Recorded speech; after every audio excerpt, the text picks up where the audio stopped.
What do you want others to think seeing you do this? I think the biggest thing I'd like them to get out of this is your life's not over when something like this happens.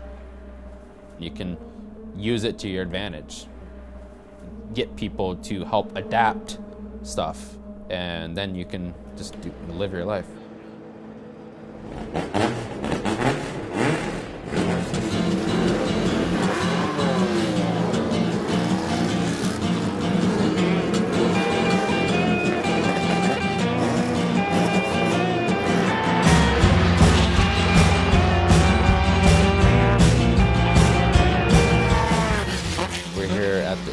Motor Speedway with the Griffith Memorial Mazda Road to Indy test. I'm running the road course here, the F1 track. This track's amazing. It's a dream come true.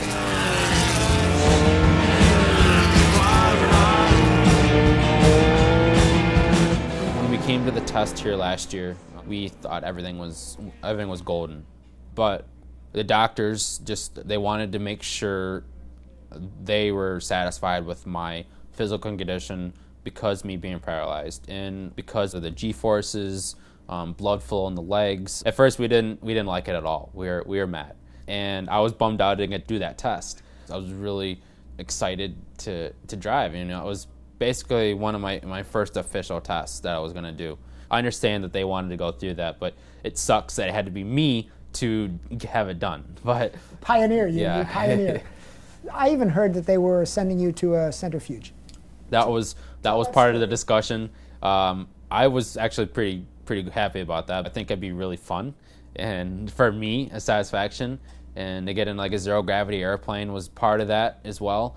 But the doctor said that's ridiculous. You don't have to do that now. We're not driving an F-16 for 30 seconds. So, but when they get to Indy Lights, I did hear that could be an option. But that's long down the road. In the end, IndyCar approved me. All the steps that they did were the right steps. They did everything by the book, and unfortunately the book was a little thick, but once I finally got to do the Winter Series and then do the whole season, then I proved everybody that there's nothing that they should be concerned about.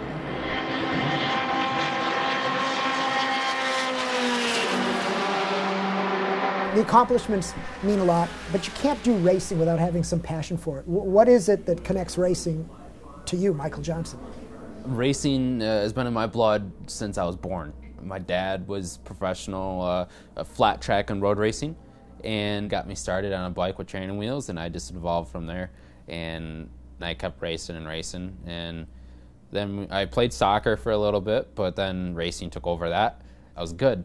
So then we went off to the national events, racing hare scrambles, flat track, supermoto.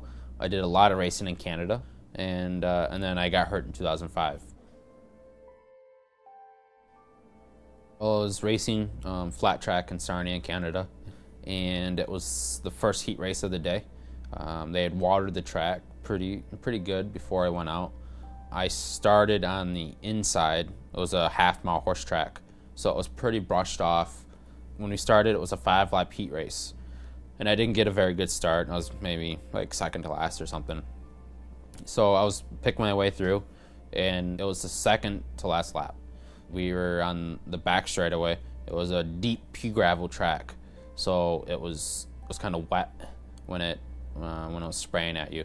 So I had went through all my tear-offs. I put on like 5 or 6. I should have put on more, but that's what are you gonna do? And so I went into turn 3. I was in third, and I set up to pass for the lead.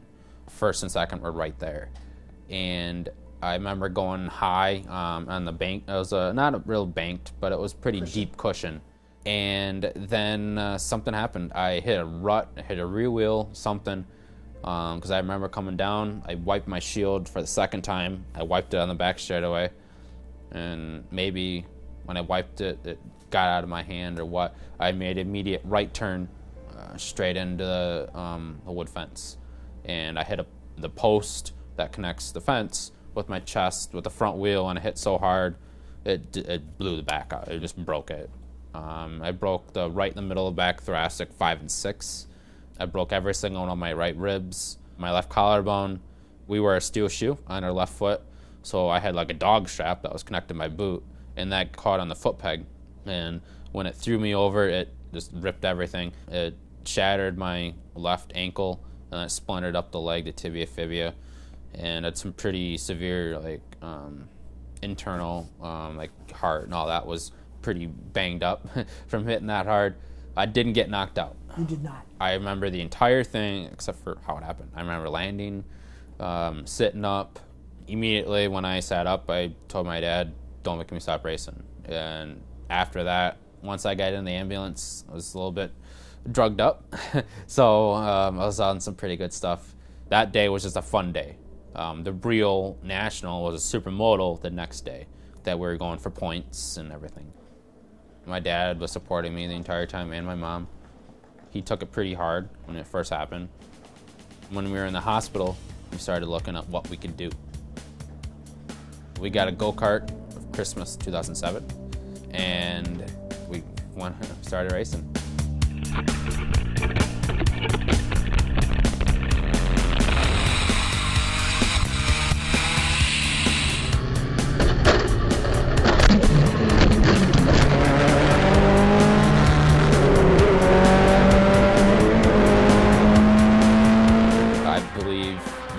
I can do exactly the same stuff as anybody else out there, but I use hand controls. That's the difference. Michael has the throttle control at his left-hand fingertips, which he just pulls to be able to control the acceleration of the car. Right now it's a cable. Eventually it could be electronic fly-by-wire. We just got to work out the system. To stop the car, he actually pushes on the steering wheel, which actually activates the brake pedal. I can control how much pressure I use through my hands. The car is obviously an H-pattern sequential gearbox, so he still has to shift just like any normal manual transmission. And he's got a clutch lever that's actually attached to the clutch pedal itself. I push in with my left hand, I reach with the right hand with the throttle and release and go. I only need to use the clutch to get out of the pits. Once the car is rolling, he no longer needs a clutch. He can just, it's a sequential gearbox, so with the throttle, he controls the amount of load in the engine and releases the load to be able to shift. Everything else in the car that everybody else has is the same. My roll bar, my brake bias adjustment, the radio, everything else is the same in there. So brake sensitivity is by pushing on the wheel. Right. The theory of trail braking into a corner, getting the right gear. Tell me about how this technique works, because I'm running out of hands here, what you just described. It gets tricky when I'm busy on like a street course, like Baltimore, for instance. That was a really tricky track for me for how we have to downshift, be on power at the same time I'm braking going in. So I only have two hands. So I was really learning how to adjust my timing with all my downshifts and braking to maximize what I have, and so be as fast as everybody else that are doing a little bit different when they can use their feet and hands. Michael does everything basically with his left hand and arm, because his right hand, at times during the operation of getting through a corner, by slowing down the car, he has to brake. He has to brake enough without losing control, and he has to blip the throttle to be able to get the car in a different gear. So he does all of that with his left hand. So not only that he has to push on the steering wheel to put him out of pressure, he has to turn, and with his fingertips he has to control the throttle all at the same time while his right hand is shifting. With me having the throttle on the steering wheel, it might help me just a little bit, other than maybe somebody with their foot. I can really gauge on when I want to with me on the steering wheel. It helps with my mid-corner to really judge where I want to apply the throttle. This system that we have in the car right now is version number 3, pretty much. And each car will be a better version than the rest.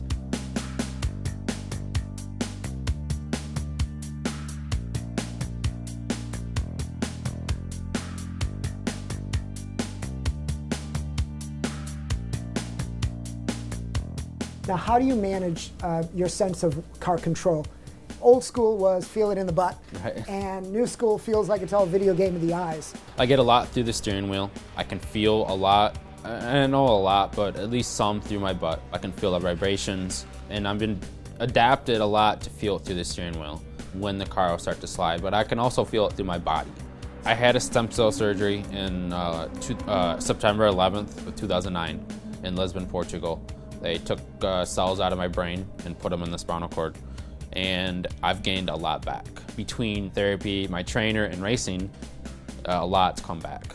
And I can walk a little bit. It's with assistance and a walker and all that, but it's better than nothing. So I gained a lot of my bladder, bowel back. It's way better than it was before. Just feeling in my lower legs, feeling my butt when I drive, all that, it helps. It's cool to be out there and be as competitive as I am. Every session, I'm learning how to maximize what I have, and it's just getting better and better.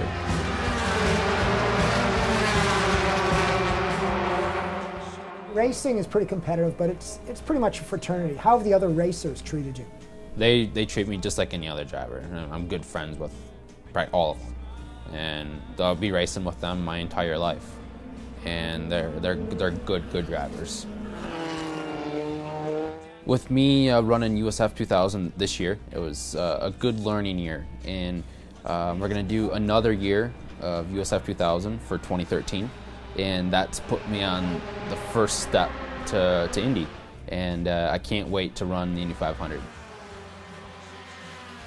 I think with most people, when they have an injury, like I have, where they broke their back, broke their neck, some kind of neurological disorder that disrupts their life, they have to realize that you can't give up. When you give up on your friends, your family, people that look up to you. It definitely is worth it when you're proving something to other people and you're helping other people. It's a good feeling. I definitely will keep doing it as long as I can.